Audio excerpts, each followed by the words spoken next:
I'm Sue with the Better Homes and Gardens Test Kitchen. Using a pastry bag to decorate cakes or cookies is a technique that's a ton of fun. And with our secrets to success, you'll see how easy it is to hone your pastry bag prowess. Let me show you a few basics. First, the bag. The key is to choose one that's large enough for the job. In the test kitchen, we generally use a 12-inch bag for most decorating tasks. Some of us do like to use larger ones though, say about 18 inches, which gives us plenty of room to grip and twist the top easily.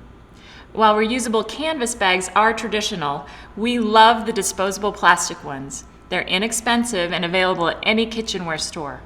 And if you're in a pinch for piping, a gallon-sized resealable plastic bag will work just fine. Now for one of our secrets, there are two ways to fit the bag with the tip. The first is using a coupler. Cut the tip of the bag so that it just goes over the first line of the coupler.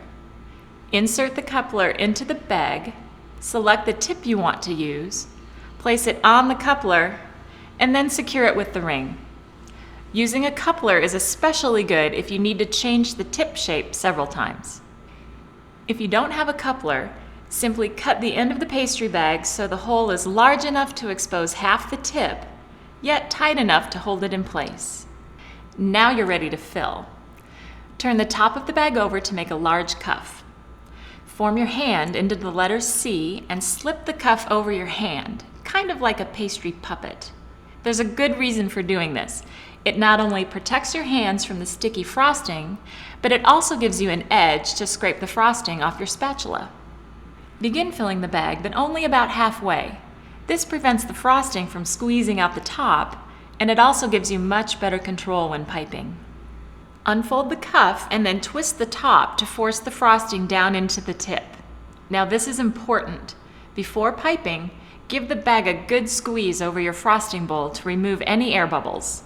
To pipe, twist the top of the bag again with your dominant hand and squeeze to force the frosting through the tip, while your other hand guides the tip.